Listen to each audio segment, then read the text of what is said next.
మన ప్రభువుడు రక్షకుడైన యేసుక్రీస్తు నామములో మీ అందరికీ కూడా హృదయపూర్వకమైన వందనాలు, శుభాలు తెలియజేస్తూ ఉన్నాను. దయచేసి గమనించండి, ఈరోజు మనము ప్రాముఖ్యమైన సమయంలోనికి వచ్చాము. ఇది ప్రాముఖ్యమైన సమయము. మీరందరూ కూడా బాగున్నారు కదా? మరి సంతోషంగా ఉండాలని, దీవెనకరంగా ఉండాలని, ఆశీర్వాదకరంగా ఉండాలని నా ఆశ, నా కోరిక, నా ప్రార్థన. ప్రతిరోజు మీ కుటుంబాల కొరకు, మీ కొరకు, మీ బిడ్డల కొరకు మీరు చేస్తున్న ప్రతి ఒక్క పనుల కొరకు నేను ప్రార్థన చేస్తూ ఉన్నాను.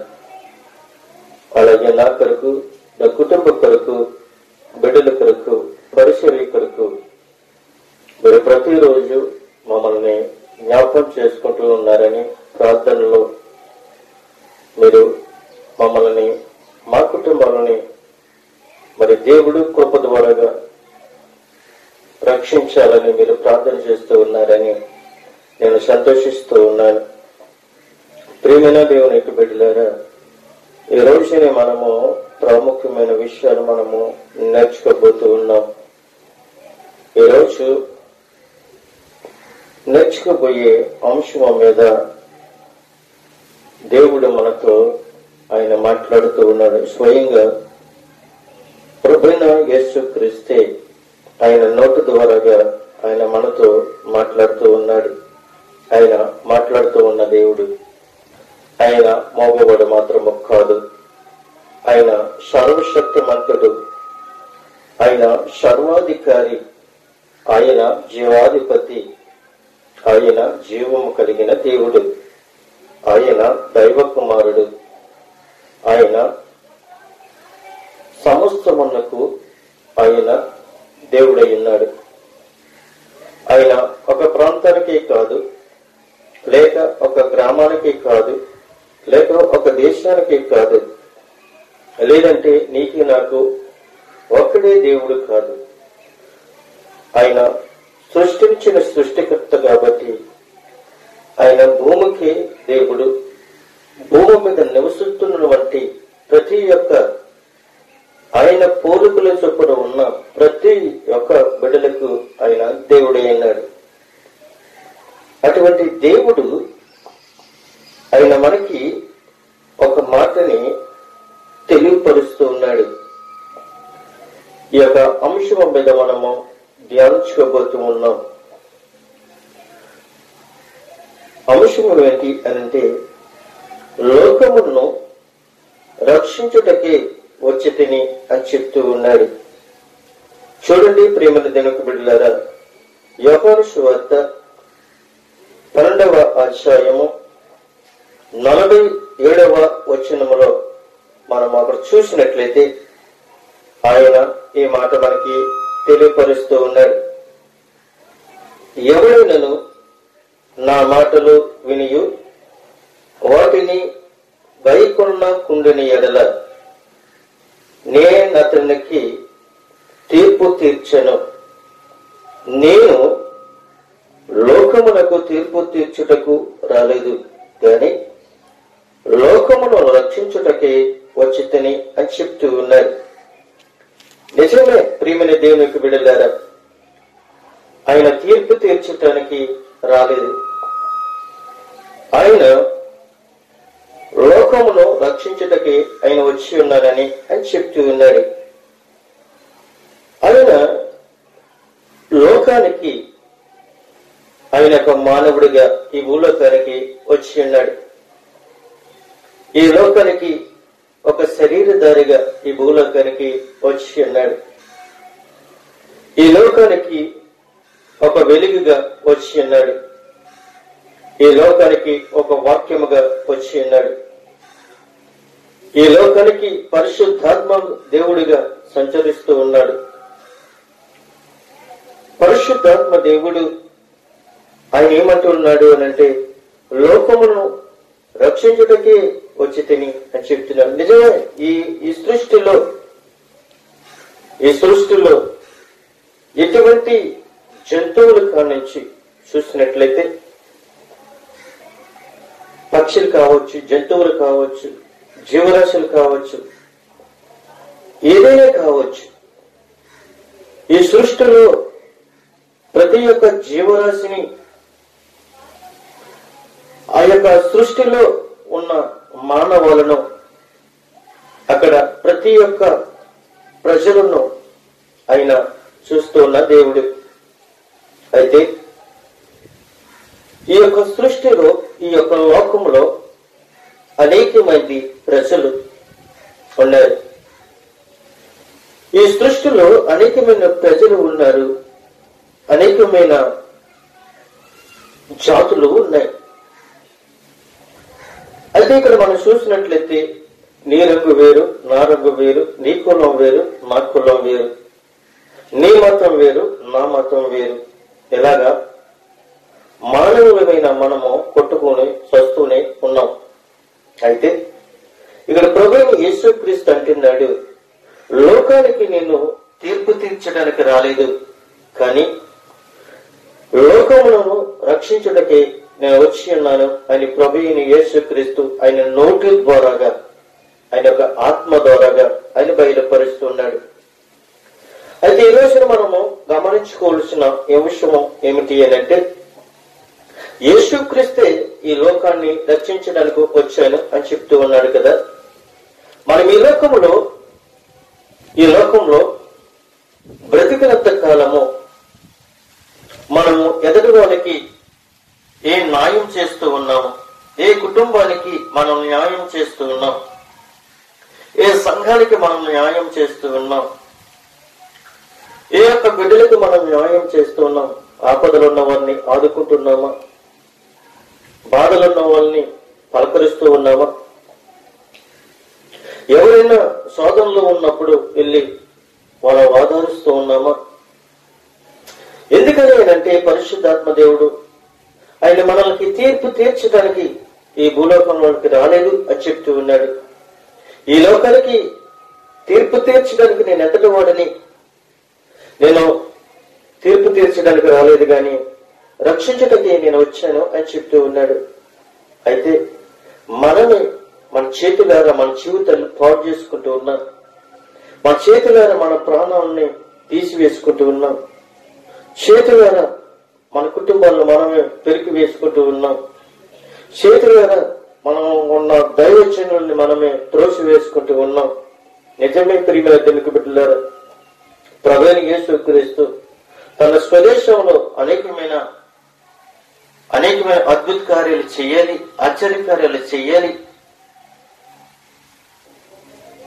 స్వదేశంలోనే కావచ్చు, అనేకమైన దేశంలోనైనా కావచ్చు, చెయ్యాలి, అద్భుత కార్యాలు చెయ్యాలని అని ఒక నిర్ణయం తీసుకున్నారైనా. ఆపదలో ఉన్న వారిని ఆదుకోవాలని, బాధలో ఉన్న వాళ్ళని పలకరించాలని, రోగులను స్వస్థపరచాలని, అంగహీనులని నడిపించాలని, చనిపోయిన వారిని లేపాలని, అనేక మంది ప్రజలకు రక్షణ ఇవ్వాలని ఆయన ఒక తీర్మానాన్ని తీసుకుని ఈ లోకానికి వచ్చారు. వచ్చి నీకు నాకు మంచి ధైర్యాన్ని ఆయన ఇచ్చారు. ఏంటో తెలుసా? ఈ లోకంలో బ్రతికినంత కాలం కూడా స్వేచ్ఛగా బ్రతికండి, సంతోషంగా ఆనందించండి, ఎక్కడ నా సన్నిధిలో. అయితే మనం ఏం చేస్తూ ఉన్నాము అంటే దేవుని సన్నిధి విడిచిపెట్టి ఇక్కడికి పరుగులు తీస్తూ ఉన్నాం, ఇక్కడికి గంతులు వేస్తూ ఉన్నాం.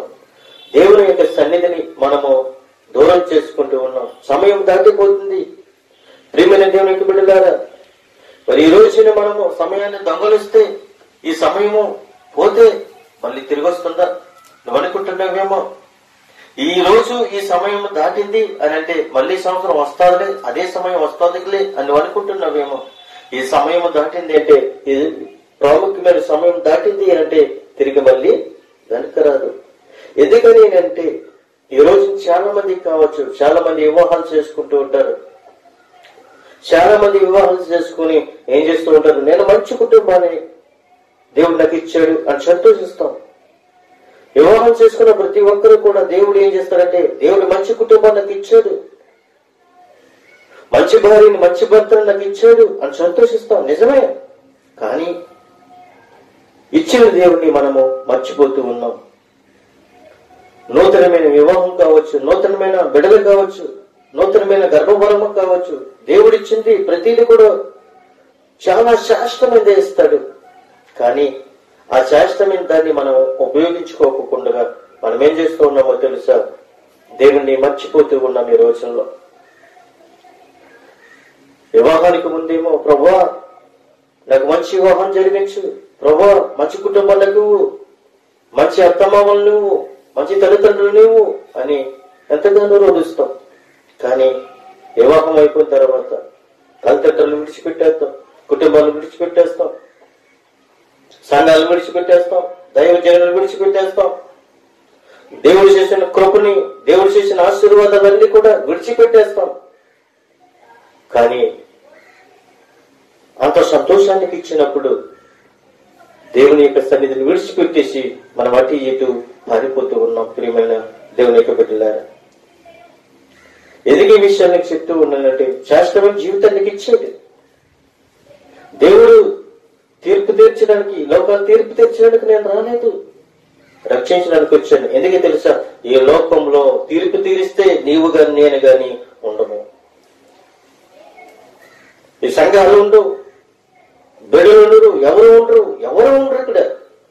దేవుడు తన ఉగ్రతను చూపిస్తే, తన కోపాన్ని చూపిస్తే, ఈ సృష్టి మీద ఆయన తీర్పు తీరిస్తే మనం ఎవరము ఉండవు. ప్రియమైన దేవునికి బిడ్డలారా, దేవుడు అంటే ఉన్నాడు రాబోయే కాలంలో చాలా ఒడిదుడుకులు రావచ్చు, చాలా కష్టాలు రావచ్చు, వ్యాధులు రావచ్చు, శోధనలు రావచ్చు, అన్నీ రావచ్చు. అయితే ఈ లోకంలో మీరున్నారు కాబట్టి నన్ను వెంబడించండి. ఈ లోకంలో మీరున్నారు కాబట్టి మీరు నన్ను వెంబడించినట్లయితే నా సన్నిధి మీకు తోడుగా ఉంటుందని ప్రభు చదివిస్తూ ఉన్నాడు. కానీ ప్రతి నిత్యము కూడా అయ్యో శుక్రవల్లి పరిసరి వల్లే మనం ప్రార్థన చేస్తూ ఉన్నాం.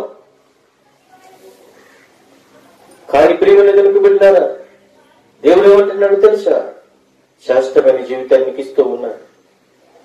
శాశ్వతమైన కృపలో మిమ్మల్ని కాసుకోవటానికి ఈ లోకానికి వచ్చాను నేను. మీరు నా బిడ్డలు, మీరు నా చుట్టూ. ఎందుకో తెలుసా? నేను సృజించిన సృష్టిలో మీరు ఒక భాగం కాబట్టి అందుకే మిమ్మల్ని నేను ప్రేమించడానికి ఈ లోకానికి వచ్చాను అని చెప్తూ ఉన్నాడు. అయితే ప్రియమైన దేవునికి బిడ్డలారా, ఇంకొక విషయం మనం చూసినట్లయితే నా అంతట నేనే మాట్లాడలేదు అని చెప్తూ ఉన్నాడు. నా అంతట నేనే మాట్లాడలేదు. 49వ వచనం చూడండి ప్రియమైన దేవునికి బిడ్డలారా. ఏలయనగా నా అంతటనే నేనే మాట్లాడలేదు, నేను ఏమనవలనో ఏమి మాట్లాడవలనో దానిని గూర్చి నన్ను పంపిన తండ్రియే నాకు ఆజ్ఞ ఇచ్చి ఉన్నాడు అని చెప్తూ ఉన్నాడు. ఏం మాట్లాడాలో చూడండి. చాలా మంది కూడా ఏం మాట్లాడాలో తెలియదు, ఎలా మాట్లాడాలో తెలీదు, ఏ విధంగా మాట్లాడాలో తెలీదు. అసలు మాట్లాడే విధానమే వాళ్ళకు తెలీదు. ప్రియమైన దేవునికి బిడ్డలారా, దేవుడు ఏమన్నాడు తెలుసా? ఆలోచించండి, నిదానించండి, మంచి మార్గాన్ని మీరు ఎంచుకోండి, మంచి మాటలను మీరు మాట్లాడండి అని ప్రభు మనకి సెలవిస్తూ ఉన్నాడు. నువ్వు మాట్లాడిన ప్రతి మాట కూడా ఆలోచించి మాట్లాడాలి. అయితే ప్రియమైన దేవునికి బిడ్డలు ఇక్కడ అంటున్నాడు, నా అంతట నేనే మాట్లాడలేదు, నా అంతట నేనే మాట్లాడలేదు. నన్ను పంపిన తండ్రి నాకు ఆజ్ఞ ఇచ్చి ఉన్నాడు గనక నేను నా తండ్రికి లోబడినట్లుగా, నా తండ్రి ఆజ్ఞలు నెరవేర్చినట్లుగా, నా తండ్రి నాకు అప్పగించిన బాధ్యతని నేను నెరవేర్చాలని నేను మాట్లాడుతూ ఉన్నాను అని చెప్తూ ఉన్నాడు. ఈ తండ్రి బాధ్యత నువ్వు నెరవేర్చడానికి ఇష్టపడుతూ ఉన్నావా? నీకు అప్పగించిన బాధ్యతని నువ్వు నెరవేరుస్తూ ఉన్నావా? కానీ ప్రభువు యేసుక్రీస్తు అంటున్నాడు, నన్ను పంపిన తండ్రియే నాకు ఆజ్ఞ ఇచ్చి అన్నాడు. ఆజ్ఞ ప్రకారంగా నేను జీవిస్తూ ఉన్నాను అని చెప్తూ ఉన్నాడు. ఆజ్ఞ ప్రకారంగా, తండ్రి యొక్క ఆజ్ఞ ప్రకారంగా, తండ్రి యొక్క మాట ప్రకారంగా ఆయన ఆజ్ఞలను నెరవేర్చడానికి, ఆయన మాటలను నేను గైకొనేటందుకు ఈ లోకానికి వచ్చాను అని చెప్తూ ఉన్నాడు. నా అంతటి నేనే మాట్లాడలేదు. అసలు నా యొక్క ఆలోచన ఏమీ లేదు. తండ్రి ఎలా నడమంటే కుమారుడు అలా నడుస్తూ ఉన్నాడు. తండ్రి ఎలా మాట్లాడమంటే కుమారుడు ఆ విధంగా మాట్లాడుతూ ఉన్నాడు. తండ్రి ఏ విధంగా అయితే ఆయన ఆజ్ఞలను పాటించమన్నాడు ఆ ఆజ్ఞలను పాటిస్తూ ఉన్నాడు. కానీ నీ తండ్రి ఆజ్ఞలను వింటున్నావా? నీ తండ్రి మాటలను నువ్వు గనుకుంటున్నావా? నీ తండ్రి చెప్పిన మాటలు నువ్వు నెరవేరుస్తున్నావా? నెరవేర్చినట్లయితే, నువ్వు గైకొన్నట్లయితే, వినినట్లయితే నువ్వు ధన్యుడివే. ప్రభువైన యేసుక్రీస్తు తండ్రి మాట విన్నాడు. ప్రభువైన యేసుక్రీస్తు తండ్రి ఆజ్ఞకు లోబడి ఉన్నాడు. ప్రభువైన యేసుక్రీస్తు తండ్రి మాదిరిగా నడిచాడు. యేసుక్రీస్తు తండ్రికి ఎలాగైతే మాదిరిగా నడిచాడు, దేవుడు కూడా ప్రభువైన యేసుక్రీస్తుకు మాదిరిగా నడుస్తున్నామా? ఒకసారి మనం పరిశీలించుకుందాం. యేసుక్రీస్తు అన్నాడు, నువ్వు లోకమును రక్షించడానికే వచ్చాను అని చెప్తున్నాడు. రెండో మాట ఏంటో తెలుసా? ప్రియమైన దేవుని బిడ్డలారా, రెండో మాట ఏంటో తెలుసా? నా అంతటి నేనే మాట్లాడలేదు అని చెప్తూ ఉన్నాడు. నేను మాట్లాడాలి అనే మాట నాది కాదు, నా తండ్రి నాతో మాట్లాడుతూ ఉన్నాడు. ఇంకొక విషయం మనం చూసినట్లయితే,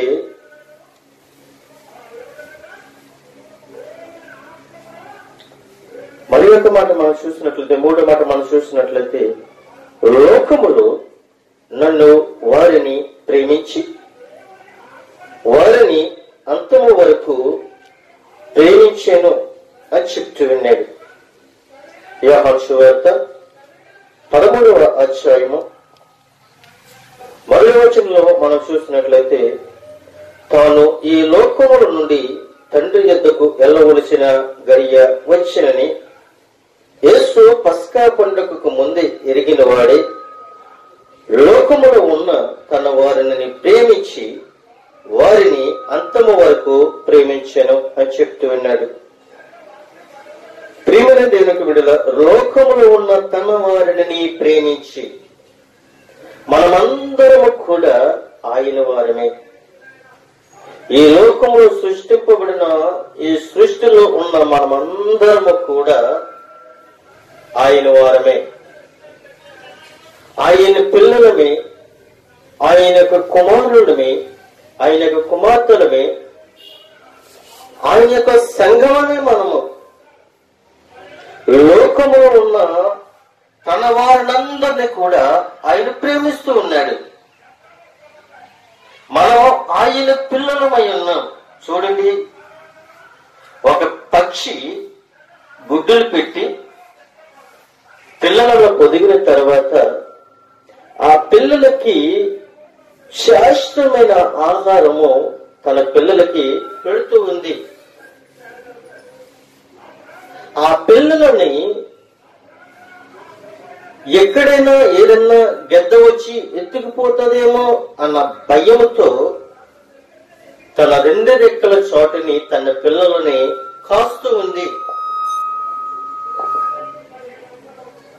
అయితే ప్రియమైన దేవునికి బిడ్డలారా, తన పిల్లలని తన రెక్కల చోటన కాసి కాపాడుతూ ఉంది. అలాగే ప్రభువైన యేసుక్రీస్తు లోకములో ఉన్న వారందరినీ కూడా ఆయన ఏం చేస్తున్నాడు తెలుసా? ప్రేమిస్తున్నాడు. ప్రేమ లేని వాడు నావాడు కాడు అని చెప్తూ ఉన్నాడు. యేసుక్రీస్తు మనందరినీ ప్రేమిస్తూ ఉన్నాడు. అక్కడ అన్యజనులనైనా కావచ్చు, వేరే జాతి జాతులైనా కావచ్చు, వేరే వ్యక్తులైనా కావచ్చు, వేరే వేరే కులాలనైనా కావచ్చు, ఆయన అందరినీ ప్రేమిస్తూ ఉన్నాడు. ఆయనకి అందరూ సమానమే. లోకంలో ఉన్న మనందరూ కూడా ఆయన ప్రేమిస్తూ ఉన్నాడు. ఒకళ్ళని ప్రేమించి ఒకళ్ళని ద్వేషించే దేవుడు కాదు మన దేవుడు. అందరినీ కూడా ఆయన ప్రేమిస్తూ ఉన్నాడు. ఆయన అందరినీ ఆయన ప్రేమిస్తున్నాడు. ఆయన ప్రేమ గల దేవుడు. ఆయన ప్రేమించే దేవుడని, ఆయన రక్షించే దేవుడని మనం నమ్మాలి. ఎందుకనంటే ప్రియమైన దేవునికి బిడ్డలారా, సృష్టిలో సృష్టింపబడిన మనందరినీ కూడా నీవు వేరు నేను వేరని అక్కడ వ్యత్యాసం ఏమి చూపించట్లేదు ప్రభువైన యేసుక్రీస్తు. ఆయన అందరినీ ప్రేమిస్తూ ఉన్నాడు. అయితే అందరినీ ప్రేమించి ఆయన అంటున్నాడు, అందరినీ కూడా అంతము వరకు ప్రేమిస్తాను అంటున్నాడు. అంతము వరకు. ఈ భూమి మళ్ళీ శూన్యంగా అయ్యేంత వరకు, భూమి మీద ఉన్న మనందరినీ కూడా ఆయన రాజ్యం చేరేంత వరకు కూడా ఆయన ఏం చేస్తున్నాడు? ప్రేమిస్తానని చెప్తూ ఉన్నాడు. ఆయన ప్రేమించే దేవుడని మనం నమ్మాలి. ఆయన ముసలివాడని,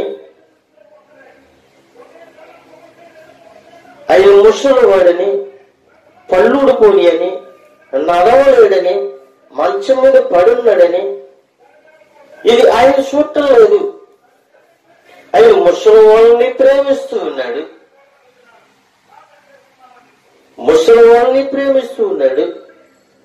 మంచం మీద లెగలేని వ్యక్తుల్ని ప్రేమిస్తూ ఉన్నాడు. మంచం మీద పడుకొని ఆయన్ని ఆరాధిస్తున్న బిడ్డలని ప్రేమిస్తూ ఉన్నాడు. ఆయన సంతి బిడ్డలను కూడా ప్రేమిస్తూ ఉన్నాడు.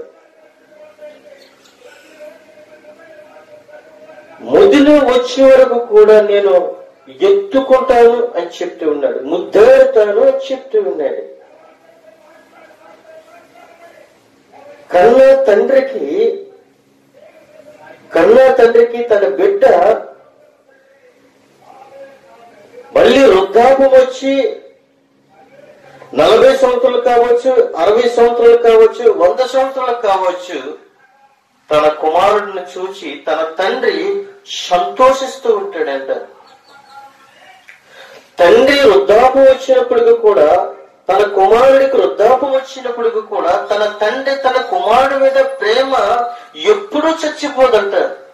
బయటికి కఠినంగా మాట్లాడతాడేమో గాని, తన కుమారుడి పట్ల తన తండ్రి కఠినంగా మాట్లాడతాడేమో గాని, కఠినంగా మాట్లాడి చెక్ చేస్తాడేమో గాని, ఎందుకని తప్పికిపోతాడేమో తన తండ్రి బాధతో శిక్షిస్తాడేమో గాని కక్షతో కాదు. ప్రియమైన దేవుని బిడ్డలారా, ప్రభువైన యేసుక్రీస్తు అదే అంటున్నాడు, నేను లోకమును రక్షించడానికి వచ్చితిని, నా ఎంతటి నేనేమి మాట్లాడలేదు, నా తండ్రి పంపాడు కాబట్టి నా తండ్రి ఆజ్ఞలను నెరవేర్చడానికి వచ్చాను అని చెప్తూ ఉన్నాడు.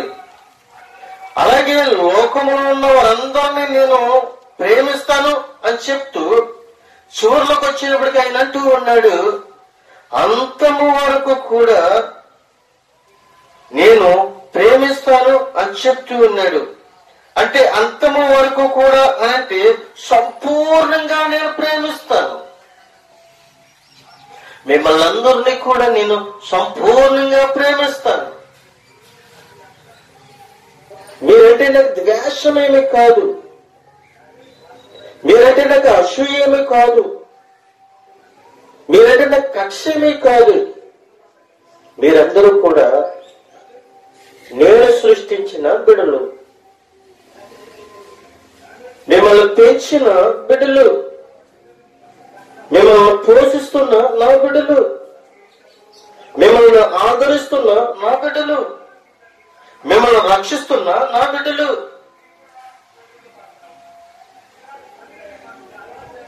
సమస్తమును ఎన్ని అడ్డంకాలు వచ్చినప్పటికీ కూడా మీరు నా బిడ్డలే.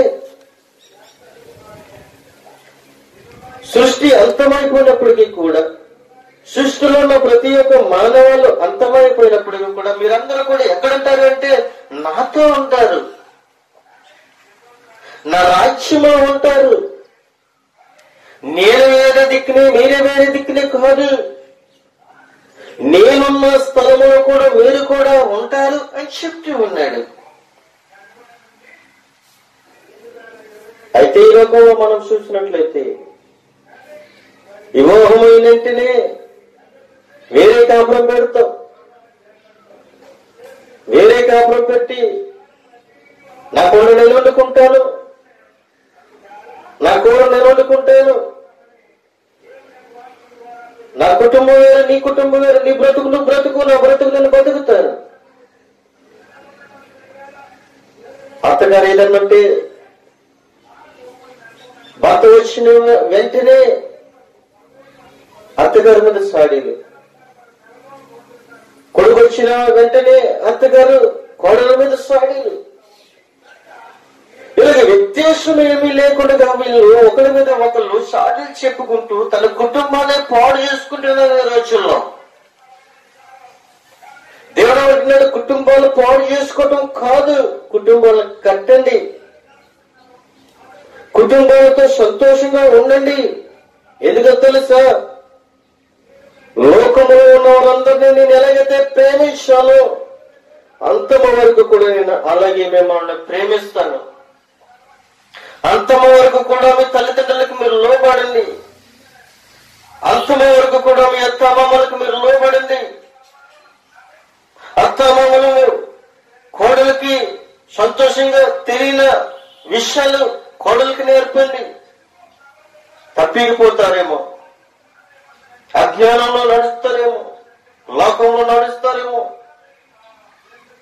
వాళ్ళ జీవితాలను వాళ్ళు పాడు చేసుకుంటారేమో. వాళ్ళకి 70 సంవత్సరాలు వచ్చినా 80 సంవత్సరాలు వచ్చిన కోడలకి అత్తగారు నేర్పుతూనే ఉండాలి. నీ బుద్ధి లేదా, నీకు ఇంకా జ్ఞానం రాలేదా, కాపురం చేస్తావు, పిల్లల కన్నా ఇంకా జ్ఞానం లేదా అన్నుడికి కోడలు ద్వేషించడం కాదు. అక్కడ నీకు అనుభవంలో ఉన్న నీ కోడలు అనుభవంలో లేదు. నీ కోడలికి అనుభవాన్ని, నీ యొక్క అనుభవాన్ని నీ కోడలకు నేర్పినట్లయితే తిరిగి వాళ్ళ పిల్లలకి అలాగే ఆ అనుభవాన్ని నేర్పుతూ ఉంది. కానీ ఎప్పుడైతే నీ కోడల్ని విడిచిపెట్టేశావో నీ కోడలు అజ్ఞానంలో మునిగిపోతుంది, లోకంలో కలిసిపోతుంది. అలాగే వాళ్ళు మళ్ళీ తిరిగి మన అత్తగారు అయ్యేటప్పటికి ఆమెకి ఏమి చెప్పాలో ఆమెకి తెలియదు. ప్రియమైన దేవునికి బిడ్డలారా, మామగారికి కూడా కోడలకు నేర్పుతూ ఉండాలి, ప్రతిరోజు నేర్పుతూనే ఉండాలి. అమ్మా ఇలా బ్రతకాలి, అలా బ్రతకాలి. ఒకప్పుడు మా బ్రతుకులు ఎలాగుండేవి, ఒకప్పుడు మా స్థితిలు ఎలాగుండేవి, ఒకప్పుడు మా కుటుంబాలు ఎలా పాడైపోయాయి, వెదుటి వాళ్ళ మాట విని మా జీవితాలు పాడు చేసుకున్నాం. ఆ బ్రతుకు నువ్వు బ్రతకూడదు, ఆ స్థితి నువ్వు తీసుకురాకూడదు. నీ కుటుంబంతో, నీ బిడ్డలతో, నీ భర్తతో, నీ భార్యతో సంతోషంగా నువ్వు జీవించాలి. మన అందరము కూడా ఐక్యత కలిగి ఉండాలి, మన అందరము కూడా ఒకే సన్నిధిలో ఉండాలి. భూమి అంతమయ్యేంత వరకు, మనం అంతమయ్యేంత వరకు కూడా మన పట్టుదలను మనము విడిచిపెట్టకూడదు అని చెప్పాలి. అలాగే అత్తమామ చెప్పిన మాటలు కోడలు శ్రద్ధతో విన్నట్లయితే నీ కుటుంబం బాగుంటుంది. ప్రియమైన బిడ్డలారా, నీ కుటుంబం సంతోషంగా ఉంటుంది, ఆనందకరంగా, దిగులుకరంగా ఉంటుంది. మన రోజులు జ్ఞాపకం చేసుకున్నట్లయితే ఎంతో సంతోషంగా తన కోడలని నిలబెట్టుకుంది. ఈ లోకంలో కూడా మనము చాలా దేవుని యందు భయభక్తులు కలిగి ఉండాలని పరిశుద్ధాత్మ దేవుడు మనతో ఆయన మాట్లాడుతూ ఉన్నాడు. యేసుక్రీస్తు దేవుని యుద్ధ నుండి బయలుదేరి వచ్చాడని అందుకే ప్రజలందరినీ రక్షించి మనందరినీ కూడా అంతము వరకు మమ్మల్ని ప్రేమించి ఆదరిస్తారని ప్రభు చెప్పి ఉన్నాడు. ప్రియమైన దేవుని యొక్క బిడ్డలారా, ఇంకొక విషయం మనం చూసినట్లయితే ఆయన సర్వశక్తిమంతుడని, ఆయన సర్వాధికారని, సర్వ జీవం కలిగిన దేవుడని మనం నమ్మి విశ్వసించాలని ప్రభు సెలవిస్తూ ఉన్నాడు. ఇంకొక విషయం మనం చూసినట్లయితే ప్రియమైన దేవునికి బిడ్డలారా, అదే 13వ అధ్యాయము 3వ వచనంలో మనం చూసినట్లయితే తండ్రి తన చేతికి సమస్తమును అప్పగించెనని, తాను దేవుని యొద్ద నుండి బయలుదేరి వచ్చినని, దేవుని యొద్ద వెళ్ళవలసి ఉన్నదని యేసు ఎరిగి ఉన్నాడు. చూడండి ప్రియమైన దేవునికి బిడ్డలారా, దేవుని యొద్ద నుండి బయలుదేరి వచ్చాడు. ఎవరు అనంటే ప్రభువైన యేసుక్రీస్తే. మనము కూడా దేవుని యొద్ద నుండి బయలుదేరి లోకానికి వచ్చాం. నువ్వు అనుకోవచ్చేమో, నా తల్లిదండ్రులు నాకు పుట్టాను కదా, నేను ఎక్కడ వాడనే అని అనుకుంటున్నావేమో. శారీరకంగా ఇక్కడ వాడివే గాని ఆత్మ మాత్రము ఎక్కడది మాత్రము కాదు. ప్రభువైన యేసుక్రీస్తు దేవుని యొద్ద నుండి ఎలాగైతే ఈ భూలోకానికి వచ్చాడో, తండ్రి యొక్క మాటని, తండ్రి యొక్క ఆలోచనని ఆయన ఎలాగైతే విని తన ఆజ్ఞలను నెరవేరుస్తున్నాడు, అలాగే నిన్ను నన్ను కూడా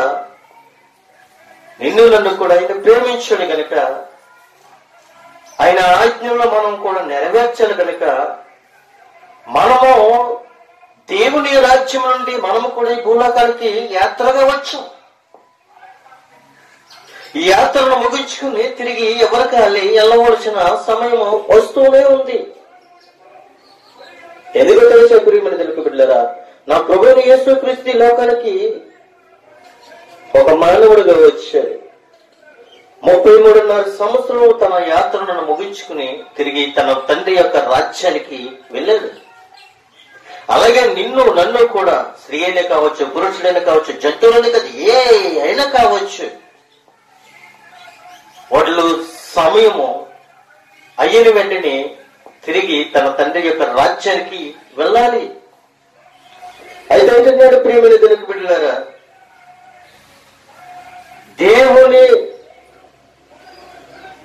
దేవుని యొద్దకు వెళ్ళవలసి ఉన్నదని యేసు ఎరిగి ఉన్నాడు.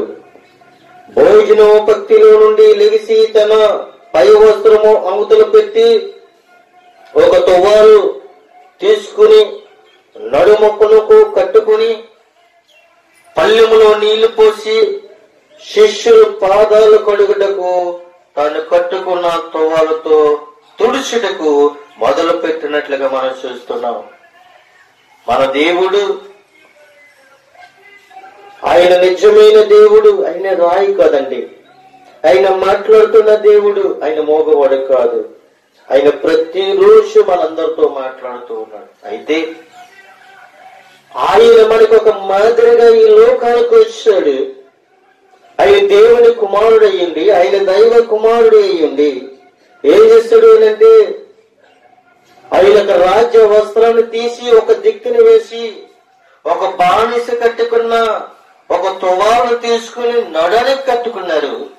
నడనికి కట్టుకుని పల్లెములో నీళ్లు పోసుకుని తన శిష్యుల యొక్క పాదాలు కడుగుటకు మొదలు పెట్టారు.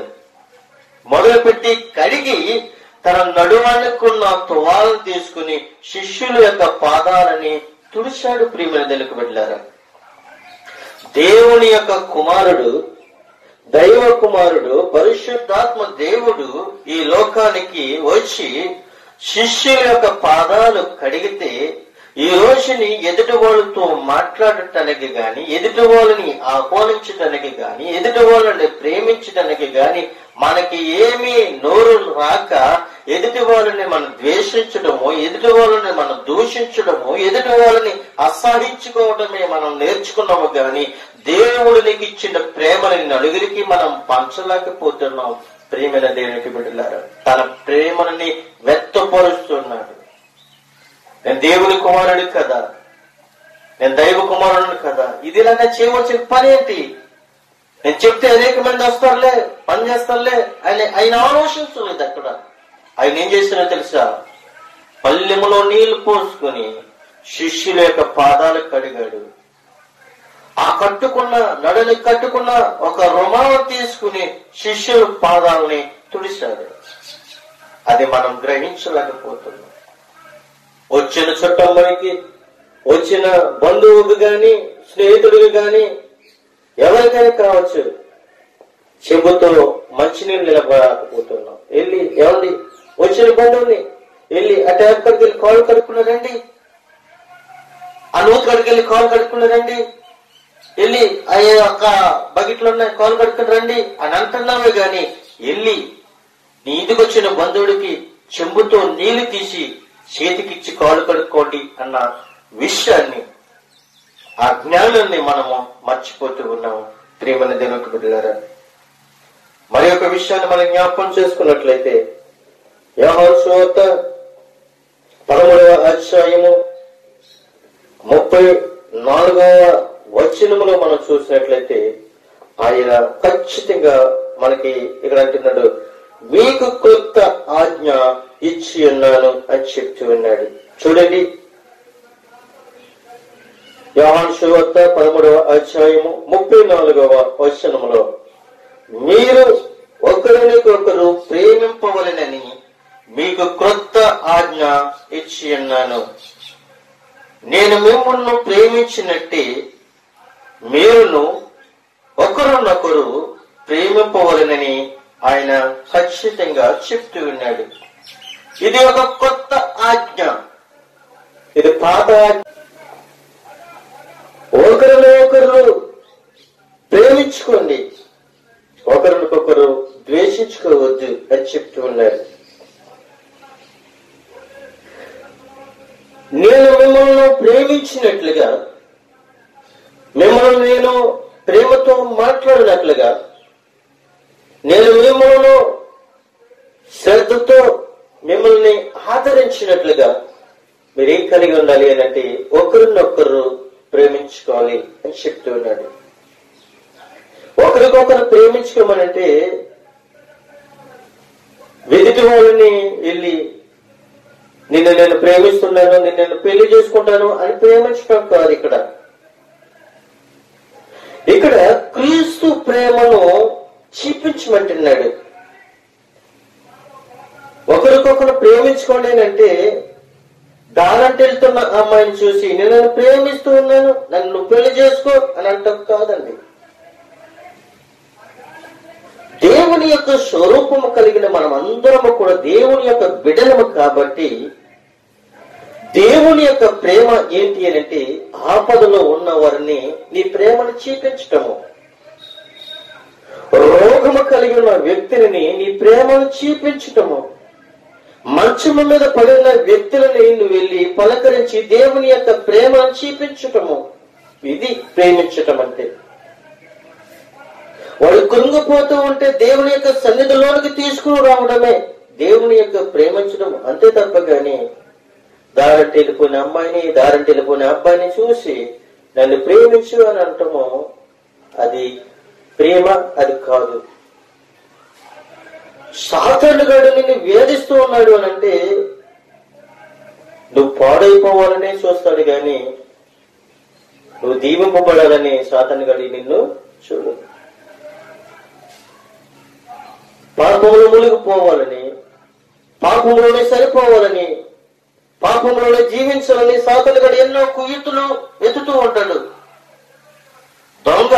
దొంగతనం చేయడానికి వస్తాడు, రెండోది హత్య చేయడానికి వస్తాడు గాని, 2-3 దగ్గర దోషుకోవడానికి వస్తాడు గాని నిన్ను రక్షించడానికి గాని నిన్ను పలకరించడానికి రారు.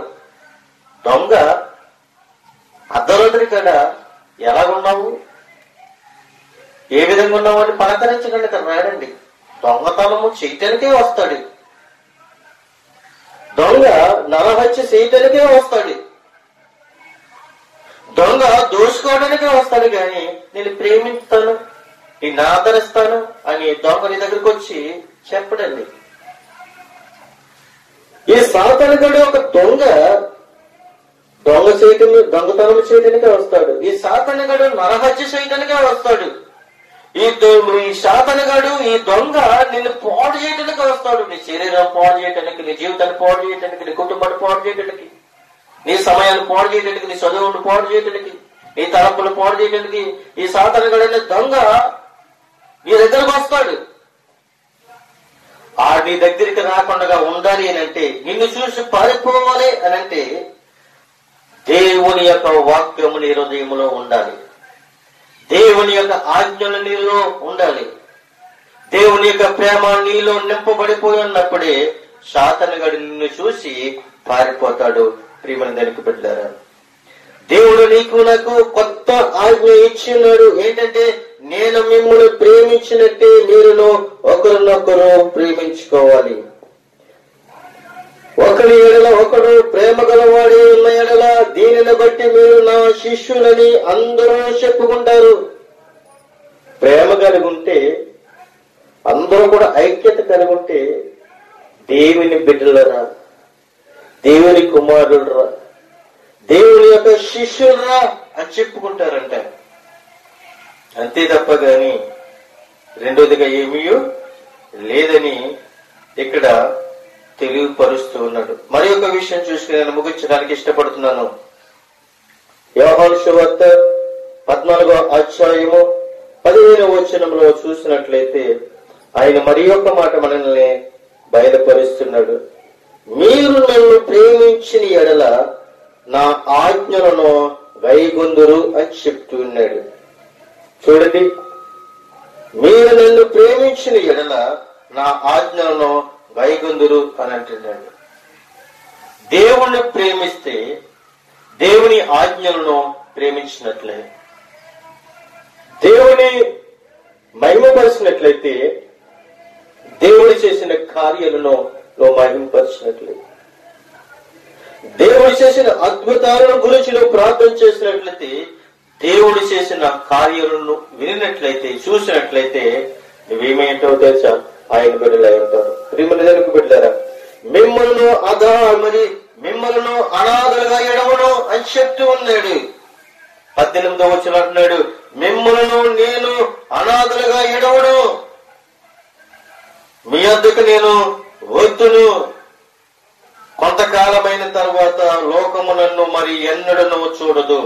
నిజమే, ఒక మనిషి బ్రతుకున్నంత కాలం ఈ లోకం ఆ మనిషిని చూస్తుంది, గాని ఈ లోకంలో మనిషి చనిపోయిన తర్వాత ఆ మనిషిని ఎన్నడికి చూడదు. మనిషి బ్రతుకున్నంత కాలమే ఈ లోకం మనిషిని చూస్తుంది, ఆ మనిషి లోకాన్ని చూస్తాడు. మనిషి గాని చనిపోతే ఈ లోకము ఆ మనుషుడిని ఎన్నడికి చూడదు అని చెప్తూ ఉన్నాడు. మేము అనాథులుగా విడవను, మీ యొద్దకు నేను వస్తాను అని చెప్తూ ఉన్నాడు. లోకము నన్ను మరి ఎన్నడూ చూడదు, అయితే నా తండ్రి వారిని ప్రేమించును అని చెప్తూ ఉన్నాడు. మేము వారి యొద్ద వచ్చి నివాసము చేతుము అని చెప్తూ ఉన్నాడు.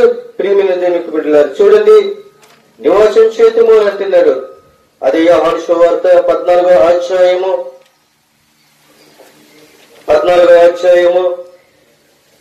23వ వచనములో మనకి కనబడుతూ ఉంది. యేసు, ఒకడు నన్ను ప్రేమించిన ఎడల వాడు నా మాట గైకొనును, అప్పుడు నా తండ్రి వానిని ప్రేమించెను.